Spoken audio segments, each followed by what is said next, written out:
las técnicas, que es algo mecánico, pero ustedes ya van a saber por qué tienen que aplicar esa técnica y cuándo la tienen que aplicar. Así que ahora entonces yo les voy a compartir pantalla.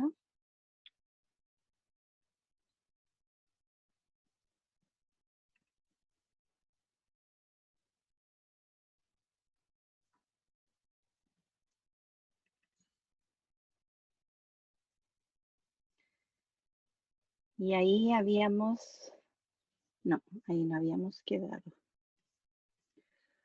Habíamos quedado aquí. En la tercera respuesta del complejo dentino pulpar, ¿se está compartiendo Sí, doctora, se ve. la pantalla, Perfecto. Cecilia? Sí, Sí, ya. se ve, perfecto. Bueno, entonces la primera respuesta, ¿no es cierto?, era la formación de dentina esclerótica. La segunda respuesta era la formación de dentina terciaria, que podría ser dentina reaccionaria o reactiva o dentina reparativa. Y la tercera respuesta es las reacciones inflamatorias. En realidad, estas respuestas uno las clasifica así porque se dan en distintos lugares, pero muchas veces actúan en conjunto porque la reacción inflamatoria en el fondo es la que activa los mecanismos de defensa para poder, para que el organismo pueda contrarrestar de alguna manera esto que está ocurriendo. Esta reacción inflamatoria ocurre en la zona adyacente Doctora, disculpe, a la caries. ¿Sí? ¿podría ampliar la pantalla? Porque se está viendo como... ¿Por qué no se ve? Ay, pero es que... Exacto, ahí Ay, sí. pero sí, está en Perfecto. guasita. Pues. Bueno, ahí se ve los años, pues, no se notan tan solo en las arrugas. Así que la tecnología también de repente me... Ya, pero bueno, sigamos. Entonces, de las reacciones inflamatorias que van a activar los mecanismos de defensa, podemos tener la pulpitis, que puede ser aguda o puede ser crónica. Si es aguda, los leucocitos polimorfonucleares, ¿no es cierto?, van a ir a esta zona adyacente a la caries y van a actuar y van a hacer todo su mecanismo para contrarrestar esta inflamación. Y si es una pulpitis crónica, los linfocitos, los macrófagos van a ir a actuar. Todo esto va a delimitar de alguna manera la intensidad del estímulo. Y esta intensidad del estímulo es la que va, como ya les había explicado, determinar finalmente cómo va a ser la calidad de la dentina que se forme. Y esto va a ocurrir cuando estamos frente a una pulpitis reversible, porque obviamente cuando el daño es tal, la inflamación es tan grande que la pulpa no es capaz de activar los mecanismos de defensa y comienza a necrosarse y a tornarse irreversible, no va a haber formación de dentina de ningún tipo. No va a estar el organismo capacitado para ello. Todo lo contrario, se va a ir necrosando y contaminando cada vez más. Entonces, nosotros tenemos que actuar tempranamente para que ello no ocurra. Siempre que vemos una gran lesión con gran destrucción coronaria, una lesión profunda dentinaria, pensamos que el daño es irreversible. Y la verdad es que no siempre es así. Entonces tenemos que a nosotros acuciosamente hacer nuestro diagnóstico pulpar. Y vamos a encontrar que hay variaciones. Si el entorno de la lesión varía, también va a haber lesión, va a haber variación en cómo se va a presentar en las características clínicas de esta lesión. Y eso ocurre comúnmente cuando nosotros revisamos a un paciente, por ejemplo, por primera vez que no tiene buena higiene, que no se cepilla bien, que come a deshora, que está con restos de comida, que tiene muchas lesiones, vemos que el panorama está completamente desastroso y planificamos un tratamiento que probablemente va a ser demasiado invasivo. Y sin embargo, si incorporamos las medidas preventivas y partimos educando al paciente y bajando los factores de riesgo, después de un par de semanas, nuestra opinión respecto del tratamiento planificado va a ser completamente distinta. Así que tenemos que tomar eso en cuenta cuando nosotros hacemos un plan de tratamiento. Y así también, dependiendo de las características y del entorno en que se encuentre esta lesión dentinaria profunda, va a tener distintos tipos de progresión. Y uno siempre relaciona la progresión con la actividad. A mayor actividad, o sea, cuando están presentes los factores de riesgo, la placa bacteriana, el biofilm, los restos de comida, ¿no es cierto? No hay una buena higiene, hay una alta actividad. Y esta actividad obviamente produce una rápida progresión, un rápido avance de la lesión. En cambio, cuando los factores de riesgo están controlados, hay presencia de higienización de forma constante, hay presencia de flúor, la progresión de la lesión es mucho más lenta. No hay claridad en los estudios en decir que realmente la caries esté completamente detenida, no, siempre hay una progresión, pero esta progresión es bastante más lenta. Y esto permite la formación de dentina terciaria. Cuando esa progresión es lenta, la calidad de esa dentina va a ser mucho mejor que cuando la progresión es rápida. Entonces, todos estos mecanismos que se activan para poder defenderse el diente de la lesión de caries producen un rápido envejecimiento tisular. A esto tenemos que sumarle que la vida el ciclo vital de los dientes deciduos es mucho menor. Entonces, el envejecimiento tisular en la dentición primaria es mucho más rápido aún. Y esto se demuestra con el aumento de fibras y la disminución celular, que finalmente son las células las que van a responder a la inflamación y las que van a formar mayor cantidad de dentina, pero si disminuye su número, obviamente no van a tener la capacidad. Y este potencial recuperativo que presenta la pulpa va a ir disminuyendo paulatinamente con el tiempo. Eso es algo que tenemos que tomar en cuenta. Bueno, y aquí yo les tenía unas preguntitas que tenían que indicar verdadero o falso. Si se atreven, vayan colocando en el chat los que quieran, vayan respondiendo. Yo las voy a ir explicando, pero igual sería importante que ustedes fueran poniendo para ver, para que se vayan midiendo cómo van. Tú me vas diciendo, Cecilia, si hay alguien que coloca algo en el chat. No ¿Ya? se preocupe, Vamos a doctora, leer yo la le digo. primera. Ya. La pulpa de los dientes primarios y permanentes es similar histológicamente. ¿Hay alguien que quiera contestar? Todo esto está en relación a lo que vimos en la mañana. No hay ninguna pregunta aquí que no... Bueno, la respuesta es verdadero. En general, el tejido histológico que compone a los dientes primarios y permanentes es muy, muy similar. Algunas variaciones, por ejemplo, el esmalte es más calcificado, pero la dentina es similar.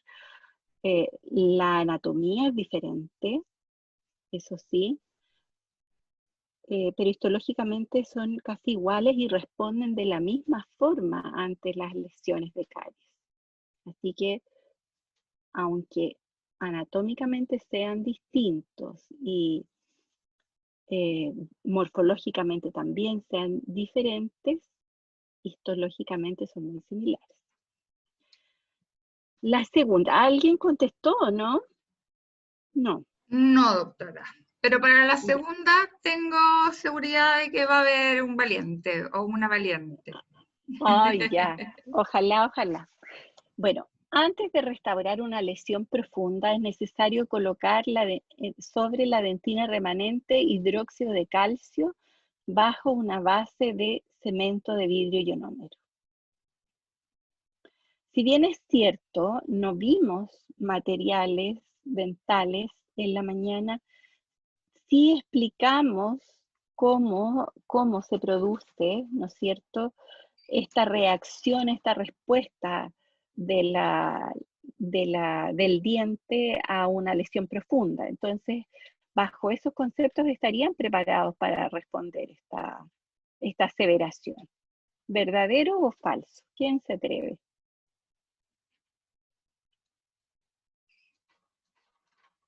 Ningún valiente.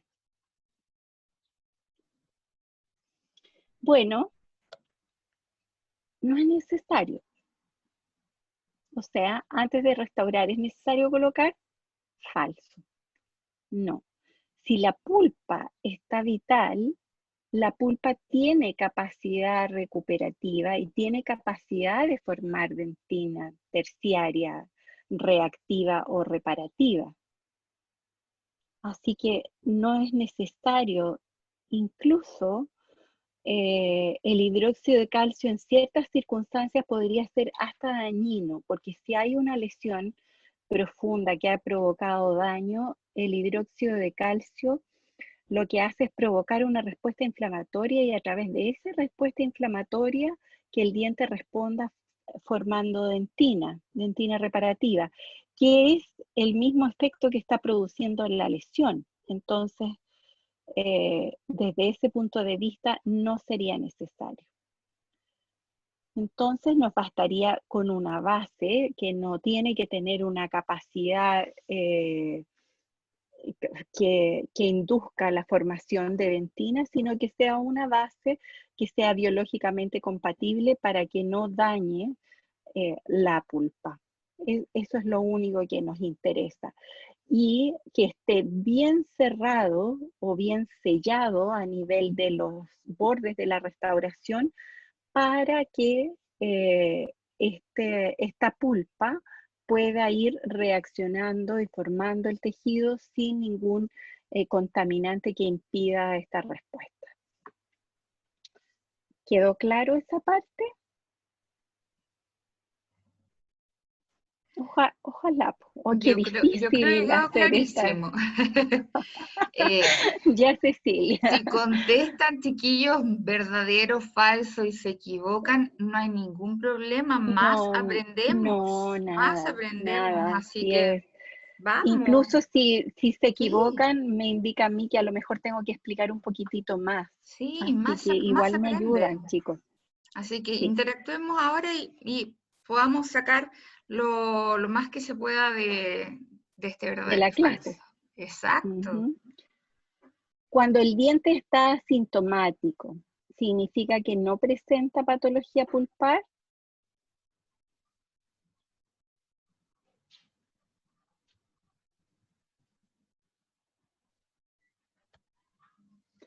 En realidad, el estar asintomático es un arma de doble filo. Por eso es tan necesario que seamos muy rigurosos con el examen de los tejidos blandos, del tejido duro, y veamos todas las características que presenta el paciente y también hacer una buena anamnesis. ¿Por qué? Porque si está asintomático, perfectamente podría estar necrótico. El problema es si tenemos una lesión profunda y no sabemos qué pasa con la pulpa ahí. Si el diente ha estado asintomático, podemos confiar a lo mejor en que la pulpa está bien, está vital. Pero si la pulpa está vital, deberíamos tener indicios de tensión de la lesión a lo mejor. Si está con mucha actividad, debiéramos sospechar, pero ahí nuestra gran ayuda va a ser la radiografía, que no nos va a mostrar la vitalidad pulpar de ninguna manera, típico esas preguntas de prueba.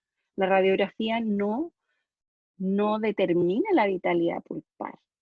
La radiografía lo que nos ayuda, ni siquiera podemos evaluar el tejido blando en la radiografía.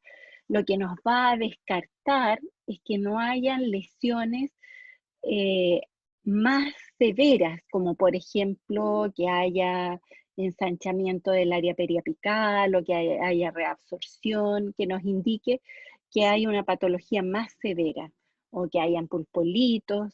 Eso es lo que va a hacer la radiografía, nos va a ayudar a descartar a través de otros diagnósticos. Y que si todo el área periapical está normal, si la lesión de caries está rodeada de un puente dentinario antes de llegar a la pulpa, nosotros podemos pensar que ese diente tiene una pulpa vital. Bueno, después, el diagnóstico adecuado debe estar basado en la historia clínica del paciente, el examen radiográfico, examen clínico y radiográfico, verdadero o falso. Verdaderísimo, ¿no es cierto? Nosotros no podemos basar nuestro diagnóstico solamente en la radiografía o en el examen clínico. También la historia clínica del paciente que va a llevar la anamnesis y va a registrar todos los datos importantes es una información que no podemos dejar de lado para tener un buen diagnóstico. Y la última es la historia de presencia y ausencia y del tipo de dolor es la principal herramienta diagnóstica, supongo que quería decir ahí. Falso, ¿ya? Normalmente los pacientes, una de las motivaciones por que van a la consulta es por el dolor, pero van por la intensidad del dolor que no necesariamente tiene que ver con la severidad de la lesión. Así que el dolor es una herramienta que ayuda, que es complementaria, el hacer el estudio del dolor, ¿no es cierto? La presencia y determinar el tipo de dolor, pero no es la principal herramienta, es parte del complemento para poder llegar a un diagnóstico de alguna certeza, de la mayor posible, que es bastante difícil. Herramienta clínica para evaluar vitalidad en niños, ahí faltaba eso. Así que ya sabemos que no es la principal. La vitalidad o para hacer el diagnóstico no lo hacemos solamente a través del dolor. Es uno de los parámetros que tenemos que evaluar. Entonces, en resumen de lo que vimos en la mañana, ven, nos faltaba poquitito para terminar la clase, pero no fue posible. Los dientes tienen una vida útil más corta, hay un envejecimiento tisular, que hablamos de él, y una reabsorción radicular temprana, ¿no es cierto?, que se inicia aproximadamente 3 años después de haber completado la formación de la raíz. Tienen una capa de esmalte y dentina que es más delgada proporcionalmente porque la cámara es muy amplia. Hay una constricción cervical que tenemos que ser cuidadosos en el momento de realizar cavidades.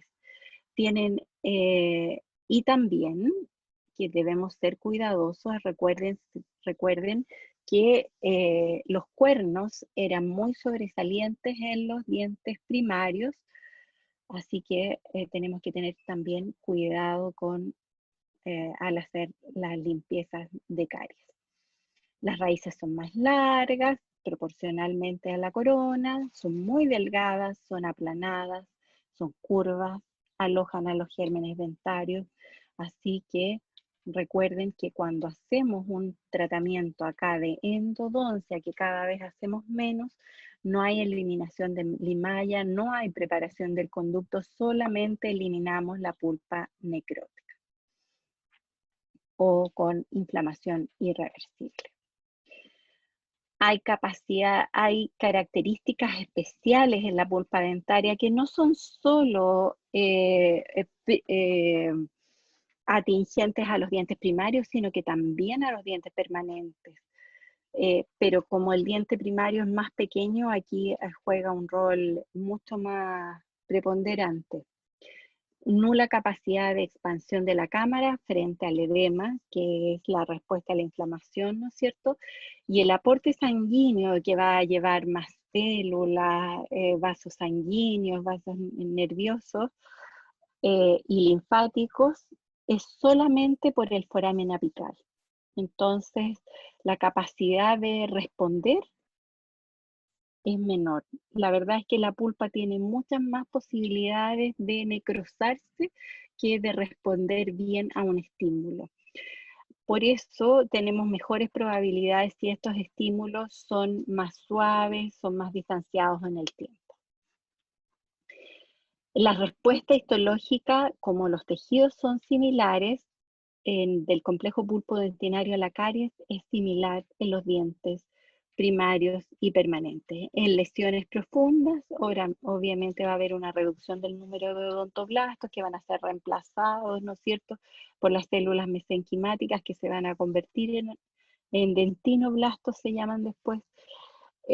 Aún hay aumento de células inflamatorias, y hay formación de dentina terciaria. Si este estímulo es fuerte, esta dentina terciaria no va a tener las mismas características de la dentina fisiológica, principalmente si es reparativa, y si es dentina reaccionaria o reactiva, va a tener características un poco mejores.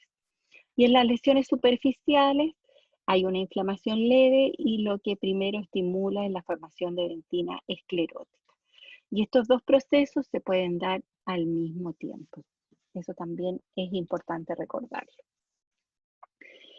Y lo otro que vimos es que la permeabilidad pulpar aumenta mientras más cercanos de la pulpa estemos. Entonces, es importante que el espesor de dentina que dejemos en la cavidad sea importante.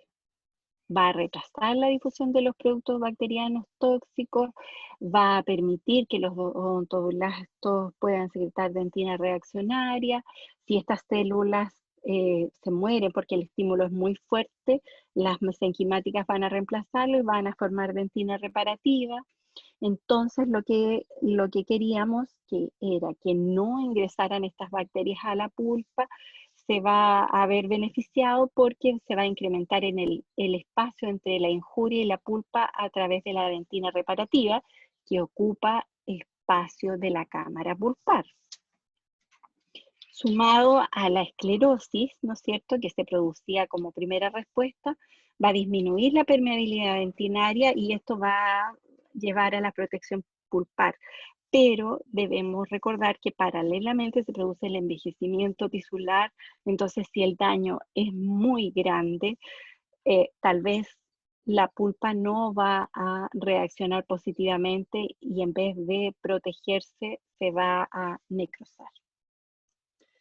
Eso era la primera etapa de estas clases. Entonces, ya teniendo todo el contexto y todos los por qué y cómo funciona el sistema, vamos a hablar de las terapias pulpares propiamente tal. ¿Por qué tratamos? ¿Por qué tratamos los dientes deciduos? Primero, para proteger al niño del dolor, para evitar complicaciones, porque cuando hay complicaciones incluso podrían provocar la muerte del niño, ¿ya?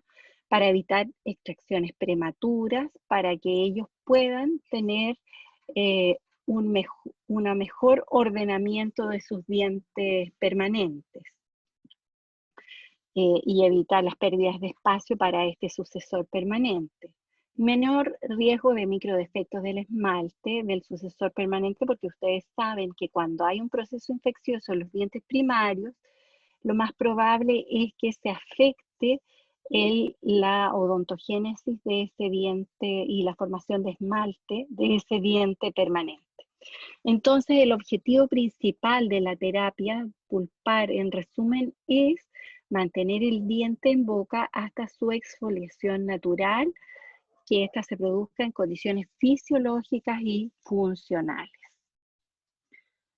Entonces, somos los dientes deciduos un sistema de transición mientras el organismo va creciendo, se va adaptando y los niños van aprendiendo a cuidarse y a mantenerse en salud para que cuando lleguen los dientes permanentes, estos puedan mantenerse sanos. Así que tenemos una muy importante labor. Ahora, cuando uno tiene que tomar la decisión de una terapia pulpar, normalmente viene con un escenario complicado. Viene el paciente con dolor, los padres están ansiosos porque no saben qué hacer en esta situación. Recuerden que los dolores por pulpitis es descrito como uno de los dolores más grandes que puede tener una persona. Sumado a ello, tratamos con niños. Hay dificultades en la comunicación y los padres van a tratar de interpretar y nosotros también lo que este niño quiere decir. Y normalmente no se logra tan bien. Entonces ahí hay que evaluar muy bien y tenemos que ser mucho más rigurosos con nuestro examen, porque no nos ayudan respecto de la situación real que están viviendo, mucho porque los padres están ansiosos, porque quieren soluciones rápidas, porque no quieren que al niño le vuelva a doler, entonces a veces intensifican un poco en realidad lo que ha ocurrido. Y muchas veces tampoco quieren volver. Y eso es lo que tenemos que tener claro para evaluar en conjunto con ellos la terapia que les vamos a indicar. El avance de la lesión cariosa, el compromiso pulpar, lamentablemente en los dientes primarios, este tiempo que en los dientes permanentes es alrededor de 4 años el promedio y hasta hay 8 que se puede cavitar, se reduce a 2 en los dientes primarios, 2 años en que se puede cavitar. Así que eso lo tenemos que tener claro si es un paciente que tiene todos los factores de riesgo alterados. Tenemos que considerar la anatomía de los dientes primarios, recién hablamos de ello, y el grado de desarrollo. O sea, si es un diente que es un niño que tiene 7 años y que está afectado su primer molar primario, tenemos que evaluar el grado de reabsorción que tiene y ver si realmente vale la pena hacer el tratamiento. Si va a estar un año más en boca y hay un gran desarrollo del permanente, a lo mejor no conviene hacer el tratamiento. Eso lo vamos a ir evaluando. Bueno, es difícil determinar clínicamente o correlacionar el estado histológico de la pulpa con la clínica, ¿ya? Y aparte de eso, la experiencia que ustedes tienen también está disminuida, así que en ese aspecto tienen que apoyarse por sus docentes para hacer un diagnóstico pulpar. Pero obviamente habiendo estudiado la materia, chicos, no dejándole toda la tarea al tutor. Es necesario hacer una evaluación exhaustiva y minuciosa. Y obviamente, aunque nos cueste, tenemos que tratar de hacer el mejor diagnóstico posible porque este es el que nos va a llevar a que el tratamiento que realicemos sea el adecuado y pueda tener un buen pronóstico. Y ya, como lo vimos, nos vamos a basar en la historia clínica médica odontológica, eh, que ha sido confeccionada con una muy buena anamnesis. Vamos a ver la historia, las características de los factores que presenta, de todos los síntomas que tenga el paciente y los signos también, ¿no es cierto? El examen clínico y radiográfico riguroso. En la historia clínica, la identificación del niño, la cronológica dentaria, no siempre se correlacionan, sobre todo en niños que tienen enfermedades de base, el estado de salud general del paciente, la maduración intelectual y afectiva para ver si el niño es capaz de colaborar dependiendo de lo que haya que hacerle y cuáles son las expectativas de los padres al respecto y su capacidad de cooperación para llevar al niño y mantener las indicaciones. Entonces, sumado a todo eso, nosotros vamos a evaluar clínicamente a nuestro paciente cuando ya tenemos lista la anamnesis, vamos a evaluar los tejidos blandos, vamos a palpar el fondo del vestíbulo, vamos a evaluar si hay dolor, vamos a percutir, pero no como hacemos con los dientes de, aquí están cambiados no como hacemos con los dientes permanentes, no vamos a percutir con un espejo, vamos a presionar con el dedo, vamos a evaluar si debemos hacer o no un test térmico y el examen radiográfico. En realidad los resultados de los test no son tan buenos como nosotros quisiéramos y también en ciertas situaciones no los podemos desarrollar porque no podemos causar en los pacientes algún estímulo que provoque dolor, porque ese paciente, si nosotros le estamos provocando dolor, no va a querer volver a vernos nunca más. Así que tenemos que tener cuidado cómo hacemos nuestro diagnóstico para poder descartar patología pulpar irreversible, ¿no es cierto? Y esto ocurre ¿dónde? Ocurre con las lesiones dentinarias profundas. Nosotros no tenemos que hacer un diagnóstico pulpar en una lesión superficial. Nuestra preocupación ahí es otra. En cambio, cuando más de 2/3 de la dentina en una imagen radiográfica está comprometida, al hacer nuestro tratamiento corremos el riesgo de perforar y además existe la posibilidad de un pronóstico relativo, porque si hay mucha destrucción coronaria, probablemente, aparte del riesgo de perforar y de que la restauración no quede en tan buen estado, nuestro diente, nuestra pulpa, va a estar demasiado inflamada. Eso es lo que vamos a tener que evaluar, si esa pulpa está en condiciones de poder responder a un tratamiento en esas condiciones. Lo otro que tenemos que ver, fíjense aquí, este molar es un molar permanente y está rodeado aquí por esta especie de lámina dura, pero esto aquí no significa que esta lesión esté produciendo abscesos. Esto es porque este molar no tiene completamente formadas sus raíces, entonces no debemos confundir la zona de formación de la raíz con un probable absceso. Los abscesos no tienen esta cortical que sí está presente cuando se está desarrollando las raíces de los molares. Todos esos cuidados tenemos que tener cuando hacemos la evaluación de nuestros pacientes, porque nosotros queremos determinar si en realidad está vital esa pulpa o está necrótica, y si está vital, ¿hay inflamación de qué tipo? ¿Reversible o irreversible? ¿Para qué? Para saber si nosotros hacemos un tratamiento, este tiene un buen pronóstico, va a poder mantener a largo plazo o hasta la exfoliación de ese diente y lo vamos a poder conservar funcional.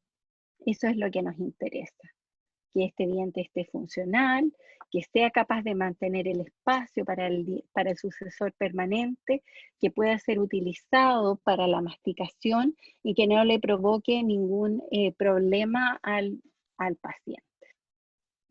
Y para ello vamos a tener que ciertos signos y síntomas evaluar cómo están en nuestro paciente. Primero, el dolor. Preguntas hasta el momento. ¿Tenemos algo, Ceci? En el chat, no, doctora, todavía no hay ninguna pregunta. Ya. El dolor es una experiencia subjetiva. está descrito internacionalmente como una experiencia sensorial y emocional desagradable asociada a un daño tisular real o potencial, ¿ya? Entonces, como les decía antes, los pacientes muchas veces van a acudir a la consulta porque tienen un fuerte dolor, o sea, un dolor intenso, porque los pacientes asocian la intensidad al daño y no necesariamente es así. Entonces, si hay dolor, nosotros sabemos que hay alguna alteración. Ahora, esa alteración será reversible o irreversible, aguda o crónica, tenemos que evaluar. Tenemos que determinar y examinar muy bien al paciente. ¿Y cómo vamos a saber eso? A través de la anamnesis. La etiología, evaluar si es traumática, si es infecciosa o si es de otro tipo. ¿Cómo es el dolor? ¿Es espontáneo? ¿Es provocado? Al principio era provocado y después ya es espontáneo. Esas dos situaciones puntuales nos indican distintos grados de avance de la inflamación. No hay dolor. Si hay una tremenda lesión y no hay dolor, tenemos que sospechar. Si esa lesión muy grande además está activa, también tenemos que sospechar. Si esa lesión se ha mantenido por muchos años en esa condición, también tenemos que sospechar. Así que sea sintomática no necesariamente indica que la pulpa está sana. Hay muchas escalas para evaluar dolor. Podemos utilizarlas, pero esas escalas son para evaluar la intensidad del dolor. Cuando yo digo que la intensidad del dolor no se relaciona con la severidad del daño, no quiere decir que no tenemos que hacer caso del dolor de ese paciente. O sea, nosotros tenemos que solucionarle su problema de dolor, pero afortunadamente para nosotros no siempre que ese dolor, aunque sea intenso, va a indicar que hay mucho daño.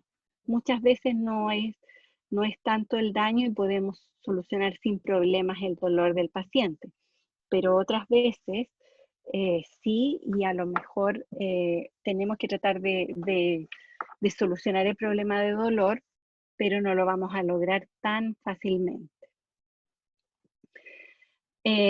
Dos características del dolor nos van a indicar si esta inflamación es reversible o irreversible. Una de ellas es, las principales, ¿no es cierto?, es si el dolor es provocado y cesa o no al retirar el estímulo, que cuando hay un estímulo que puede ser térmico, químico, mecánico, ¿no es cierto?, provoca un dolor y inmediatamente se retira ese estímulo y ese dolor se acaba, estamos frente a una pulpitis reversible. Pero si el dolor se mantiene, deberíamos sospechar de que hay una pulpitis irreversible. Y si con el tiempo, además, ya ni siquiera necesitamos estímulos para provocar dolor, sino que ocurre de forma espontánea, estamos frente a una pulpitis irreversible. Si ese dolor además se presenta sin ninguna causa aparente en la noche y se va haciendo cada vez más constante, estamos frente a una pulpitis irreversible. Si el dolor es mayor frente a un estímulo térmico, también de alta temperatura, también vamos a estar frente a una pulpitis irreversible que va a indicar un dolor de tipo protopático, un dolor que es sordo, que es mantenido. En las pulpitis reversibles este dolor puede ser intermitente, si hay un estímulo que lo provoca, inmediatamente desaparecido el estímulo, el dolor se acaba y nos indica que hay una pequeña inflamación en la pulpa, pero que con el tratamiento adecuado esto va a solucionarse. En cambio, cuando la pulpitis es irreversible, mm, la única posibilidad de tratamiento es eliminar la pulpa. Ahora hay estudios que hablan de, ¿no es cierto?, de toda la ingeniería tisular y que se pueden hacer otras cosas, pero con los medios que nosotros tenemos en las clínicas y en la facultad, de manera común, digamos, no se puede todavía hacer ese tipo de tratamientos que tampoco están probados de ser completamente exitosos. Entonces, cuando estamos frente a una situación irreversible, siempre tenemos que pensar, o al revés, siempre que hay dolor espontáneo, que es de larga duración, que es severo, que es repetido, y es mayor con temperaturas calientes, tenemos que pensar que la lesión es irreversible. Y en cambio, si los dolores son breves e inducidos por cambios térmicos, especialmente como por el frío o estímulos químicos, eh, debemos pensar que son pulpitis reversibles. Como les decía al principio, no hay una perfecta correlación entre este cuadro clínico y la histología. Así que nos podemos equivocar. Pero lo que se ha visto hasta el momento y lo que dicen los estudios es que esto es una de las mejores guías para poder entender qué es lo que está pasando en el diente y cómo debiéramos actuar. Y esto es lo que se usa. Ahora, ¿cómo llegamos a ese diagnóstico de reversible e irreversible? Ese es el problema. La palpación. Ya habíamos dicho que nada de hacer percusión con el espejo, sino que solamente presión digital. No hay que exponer al niño a estímulos incómodos porque eso puede retrasar la posibilidad de desarrollar el tratamiento. Pero aparte de palpar la muela o el diente afectado, también tenemos que palpar los tejidos blandos por vestibular, por palatino, presionar. Como les indiqué en la mañana, uno no debe irse directo a la zona afectada y palpar ahí, porque el paciente inmediatamente va a acusar dolor, sea verdadero o no, porque él está esperando que eso ocurra. Entonces debemos partir por zonas más alejadas, presionando. Muchas veces no hay inflamación, pero sí hay un leve enrojecimiento de la mucosa. Y en ese caso tenemos que poner cuidado. Si este enrojecimiento es mayor que la zona contralateral o que la zona del diente, la zona de encía del diente homólogo, debiéramos sospechar que algo hay. Si además de este enrojecimiento al presionar hay algo de dolor y no se siente estrictamente igual al homólogo, sino que hay como una zona más blanda o un poquito de crepitación, nosotros podríamos suponer también que ahí hay algo más. ¿Ya? Cuando está la fístula o el absceso es muy fácil, pero también tenemos que mirar el vestíbulo, porque muchas veces cuando hacen su odontograma se les pasa por alto estos aspectos de los tejidos blandos e indican restauraciones en dientes que tienen una fístula, cuando ahí la indicación sería, la primera indicación es el tratamiento pulpar, la endodoncia, si es que las raíces y todas las condiciones que necesitamos para realizar el tratamiento se dan correctamente en ese paciente.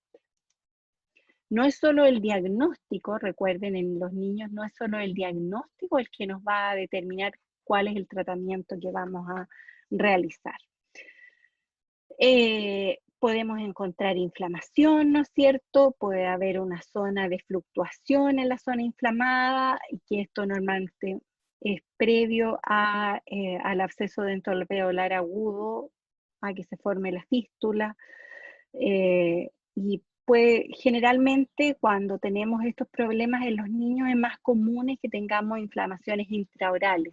Sin embargo, también podemos tener inflamaciones extraorales, que en este caso son mucho más graves en los niños. Las inflamaciones oculares, por ejemplo, son extremadamente complicadas en los niños producto de una infección bucal, y estos niños tienen que ser hospitalizados, así que cuidado con eso. En los adultos, en cambio, por cómo están dispuestas las inserciones musculares, es más común que tengamos infecciones extrabucales, manifestaciones extrabucales de esta infección.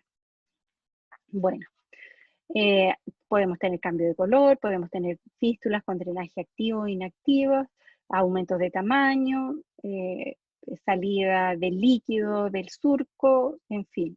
Todas esas características nos van a indicar que el diente no está vital. Y movilidad. Cuando hay un absceso dentoalveolar, tenemos movilidad, ¿no es cierto?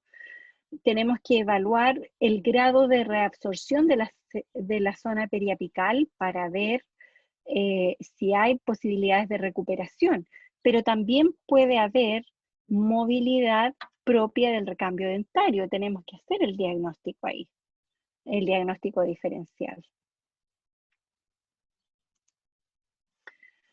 La evaluación radiográfica. ¿Qué vamos a usar? ¿Una radiografía Weitwind o una radiografía retroalveolar? Yo siempre les pido a mis alumnos, porque es mucho más fácil de evaluar, una radiografía Weitwind. Pero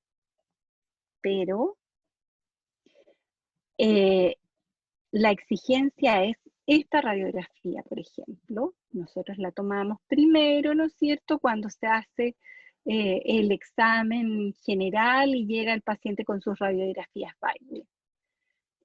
Esta radiografía no nos da toda la información. Aquí tenemos una gran lesión de caries. Nosotros necesitamos saber qué pasa con esas raíces para poder planificar un tratamiento.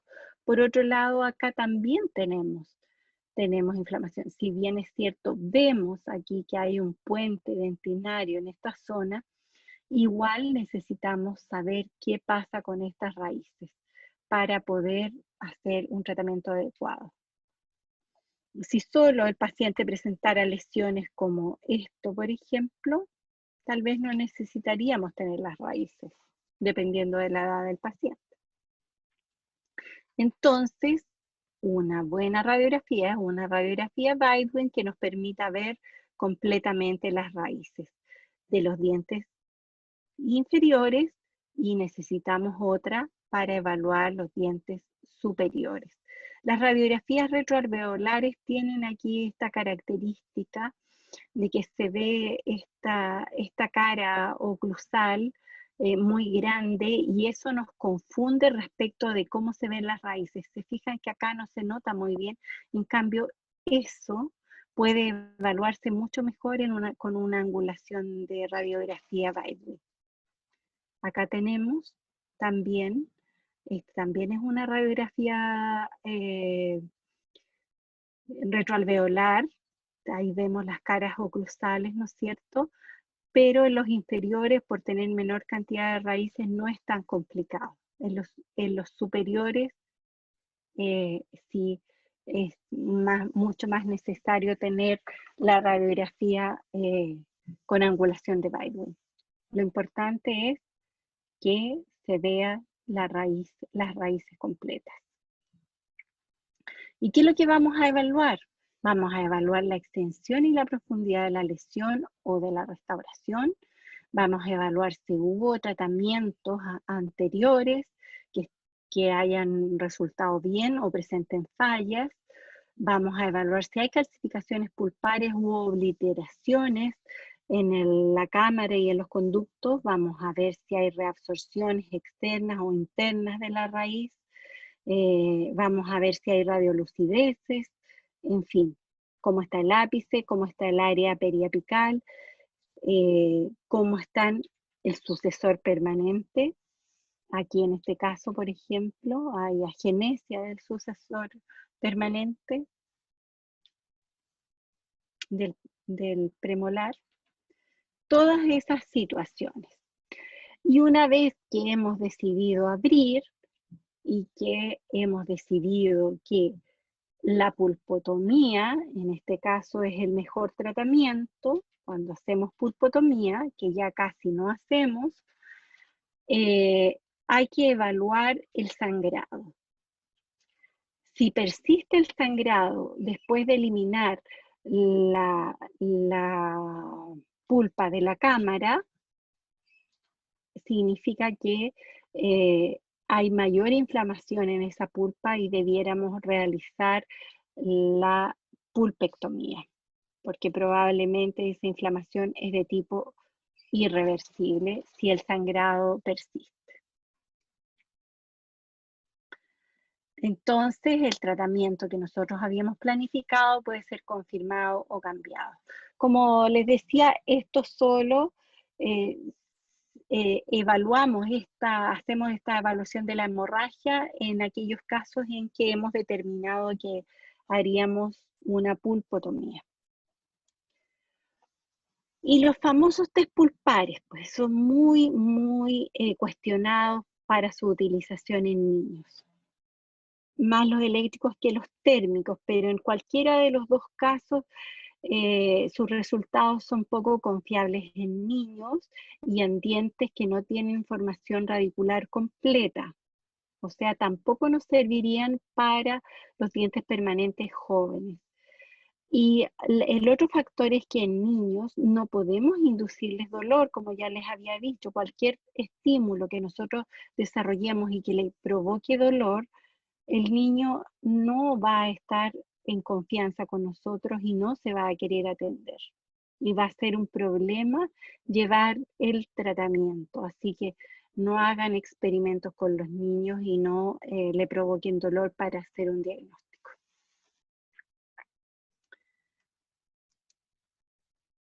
Bueno, después de todas esas características, lo importante es que tenemos muchos factores que evaluar y vamos a ir sumando todos los antecedentes para poder llegar a un diagnóstico lo más preciso posible. Y en eso nos encontramos con que el resultado puede ser una pulpitis reversible, una pulpitis irreversible que puede ser aguda o crónica, o nos podemos encontrar con una necrosis pulpar. No necesitamos nuestra bolita de cristal para tener el diagnóstico porque nosotros hemos sido rigurosos en el examen y vamos a llegar a muy buenas conclusiones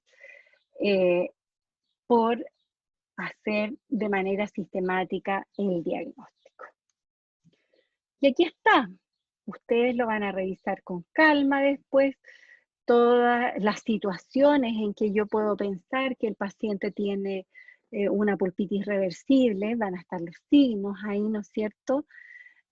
Van a estar los síntomas que presenta el paciente, que son los que él nos relata, así que nuestras preguntas tienen que ser muy precisas para poder guiar bien al paciente en respecto a los síntomas que él ha tenido.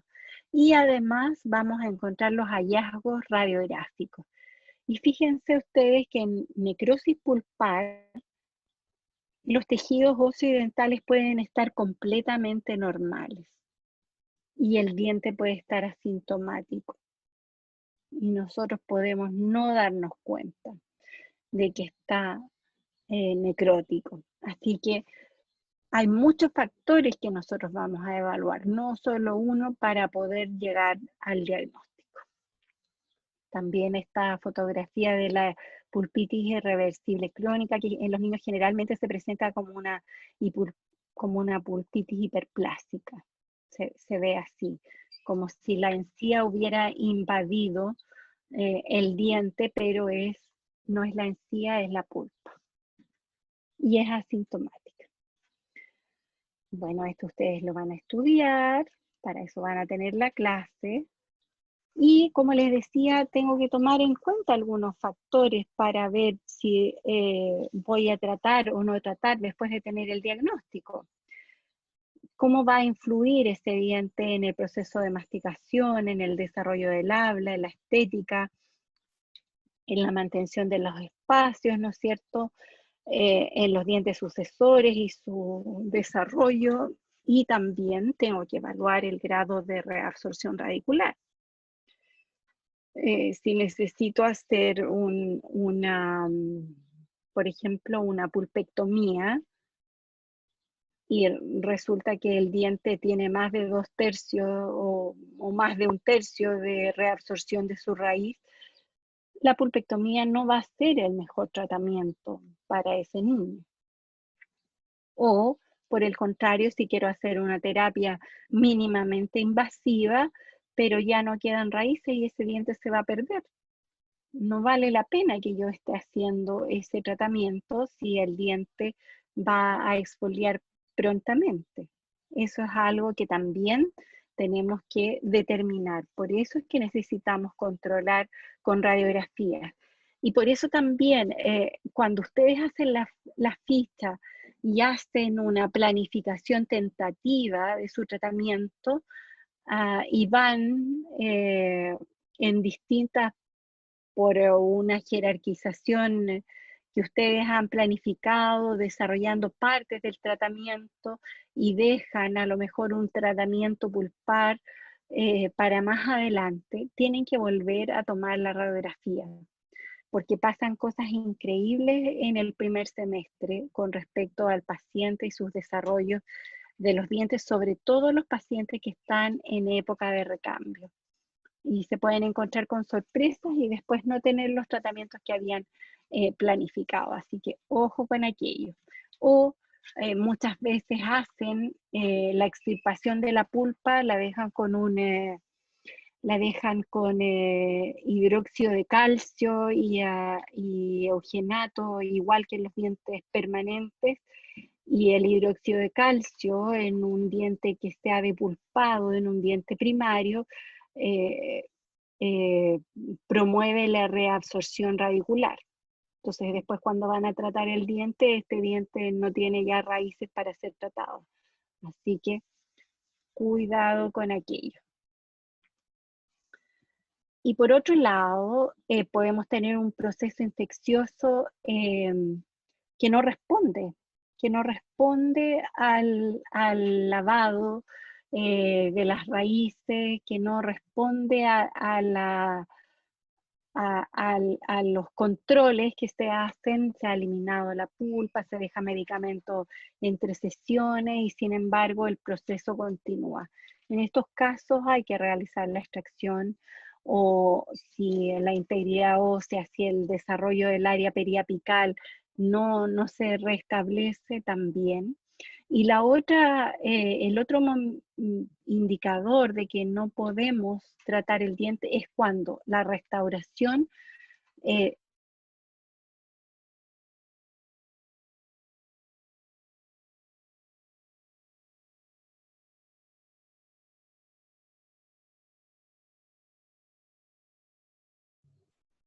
Doctora, no sé si seré solo yo, pero está pegada.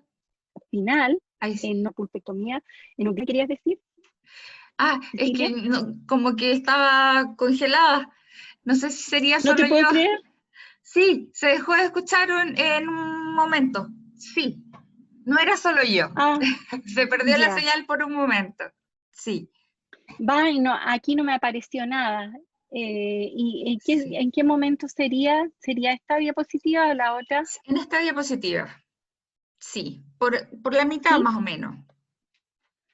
Ya, bueno, pero aquí es fácil. O sea, si hay una infección muy grande, si no hay, si el área periapical sigue a pesar de los controles con reabsorción, o si el diente no puede ser restaurado, tenemos que hacer la extracción del diente aún sintiéndolo mucho.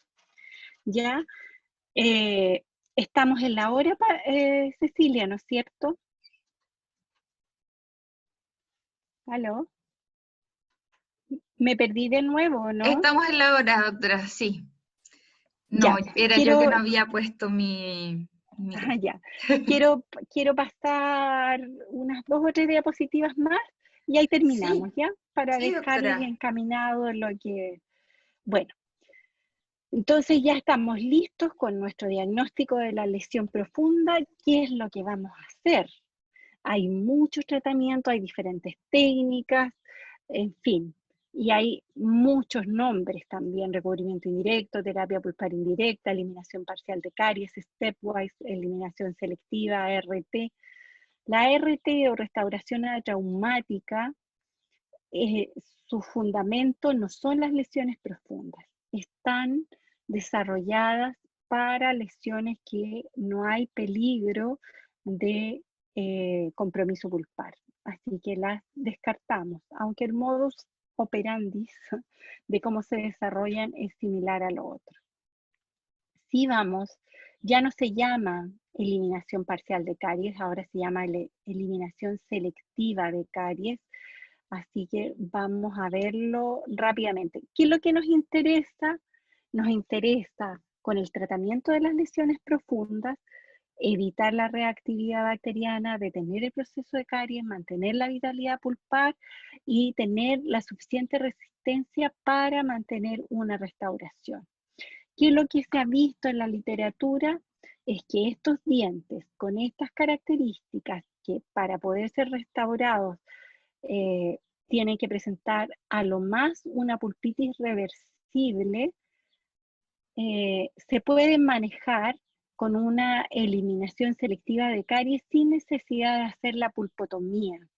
Antes, todos estos dientes se les hacía obligatoriamente la pulpotomía y ahora se ha visto que no es necesario. La evidencia dice que responden, que digamos el porcentaje de respuesta positiva o de éxito del tratamiento son más o menos similares para la eliminación selectiva de caries o para la pulpotomía. Entonces, frente a igual diagnóstico, no se condice hacer la pulpotomía si podemos hacer un tratamiento que sea menos invasivo y que tiene las mismas posibilidades de éxito. ¿Qué es lo que se considera éxito en la terapia pulpar? Que se mantenga la vitalidad pulpar. ¿Y cómo lo vamos a ver eso? Lo vamos a ver porque van a seguir su proceso normal. Por ejemplo, en un diente permanente joven es muy fácil poder determinarlo. Cuando tenemos una gran lesión, hacemos nuestra terapia mínimamente invasiva, estos dientes deberían seguir formando su raíz que está incompleta. Esos casos son los mejores, los más bonitos y los más rápidos de darse cuenta de que todo ha evolucionado bien. Lo otro también importante es que tiene que haber ausencia de sensibilidad o dolor. La respuesta pulpar inflamatoria mínima, ¿no es cierto? Y no tiene que haber degeneración progresiva o reabsorciones internas o patologías interradiculares, y eso lo vamos a evaluar con la radiografía. Entonces, esta es la diapositiva que quería dejarles presentada para que así yo les mando las diferentes técnicas. Entonces, frente a una lesión profunda, que ya hemos hecho nuestro diagnóstico, que puede presentar pulpitis reversible o pulpitis irreversible o necrosis, tenemos distintas posibilidades de tratamiento. Podemos hacer la eliminación selectiva de caries, que sería, esto ha cambiado tanto de nombre, pero la eliminación selectiva de caries es una técnica que la podemos usar para la terapia pulpar indirecta, ¿ya? Y esta eliminación selectiva la podemos hacer de diferentes formas. Podemos hacer stepwise, que es la terapia escalonada o paso a paso, o eliminación por etapas. Y esa eliminación por etapas, si uno tiene dudas, la puede realizar en dentición permanente. Pero en dentición decidua ya no está, no se promueve hacer en 2 etapas, hacer la eliminación, sellar, volver a abrir, porque hay muchos estudios que han comprobado que después de hacer esta eliminación selectiva de caries y al volver a abrir ha disminuido la carga bacteriana, ha mejorado el tejido, se ha endurecido, ¿no es cierto? Tiene mejores características y se mantiene muy bien. Entonces, volver a abrir no tiene sentido, por lo menos en dentición primaria. Entonces, no está indicado. Solamente hacer la eliminación selectiva bajo ciertas características. Si la lesión es profunda y hay riesgo de perforar, nosotros no eliminamos toda la dentina a nivel de la cámara, del piso de la cavidad que está en relación a la cámara. Pero sí debemos hacer una muy buena eliminación en el contorno para que la cavidad quede muy bien sellada. Y esperamos. Controlamos ese diente, pero no lo volvemos a abrir. Y eso podría ser, lo que pasa es que antiguamente se hacía la terapia pulpar indirecta o el recubrimiento indirecto, en que se dejaba el diente con hidróxido de calcio, se sellaba con vidrio ionómero y después de 2 meses aproximadamente se volvía a abrir y se eliminaba, como una terapia stepwise. Ya ahora eso no se hace, se sella inmediatamente. Y también ahora se da la posibilidad, ahí se nota que esta diapositiva, pero me interesaba presentarla, es antigua. Yo la voy a cambiar, pero es importante que ustedes se den cuenta de las situaciones que antes se aceptaban y cómo ha ido cambiando esto que ya no siempre se acepta, como el stepwise, que ya no se usa en dentición temporal.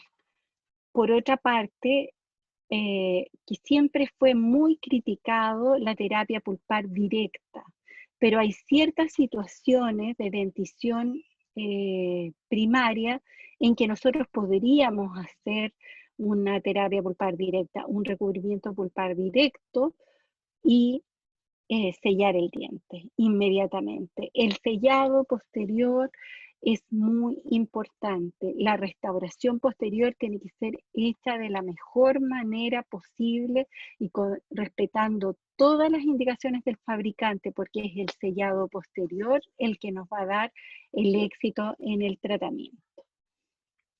Aún así, tomando todas las medidas del caso y siendo lo menos invasivos posible, existe la posibilidad de que perforemos más allá de poder hacer el recubrimiento directo. Y en ese caso hay que hacer la pulpotomía, pero la verdad es que ya cada vez está menos recomendada.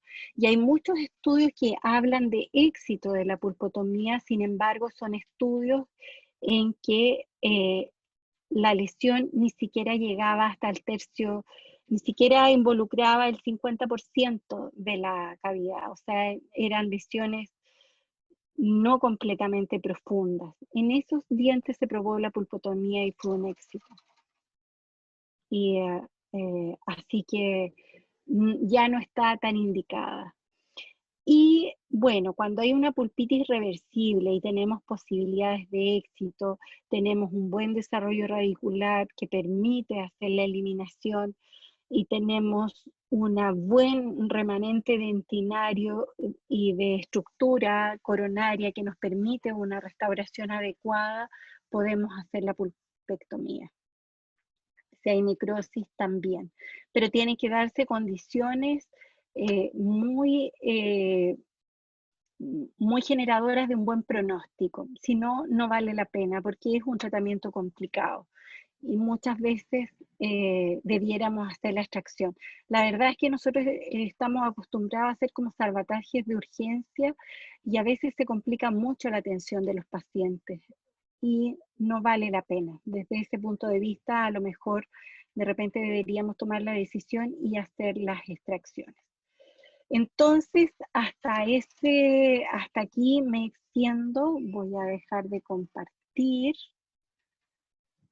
¿Hay algunas preguntas?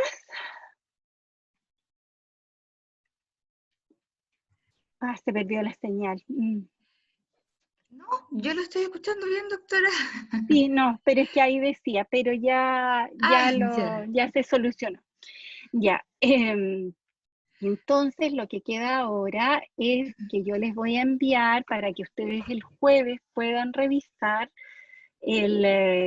las distintas técnicas. Vamos a enviar la técnica de remoción selectiva de caries, la técnica de pulpotomía y la técnica de pulpectomía. Bien esquemático para que lo tengan como ayuda y consulta. Y después de eso vamos a hacer el taller y todo va a ser asincrónico porque yo los jueves no puedo estar. Entonces el taller tal vez va a ser, me voy a dar un par de días para poder tenerles el taller. Así que ahí me pongo yo de acuerdo, de nada, Nicole. Gracias, doctora Mía. Me pongo de acuerdo con la Javi para poder subirles el taller y enviarles la clase. ¿Ya? ¿Quedamos en eso? Yo creo que está todo clarísimo, doctora. Ya, muy bien. Que tengan una muy buena semana, que sueñen con las terapias pulpares para que de a poco las vayan internalizando. Bueno, esta clase la van a subir la grabación y yo además voy a mandar el Power, así que van a poder revisar los conceptos que no les hayan quedado claros y cualquier duda me las pueden hacer llegar a mi correo. Así que estén muy bien. Nos estamos viendo, ¿no es cierto? Chao, Chao, chao. doctora. Chao a Muchas todos. Que estén muy gracias. bien. Chao, chao. Ujú.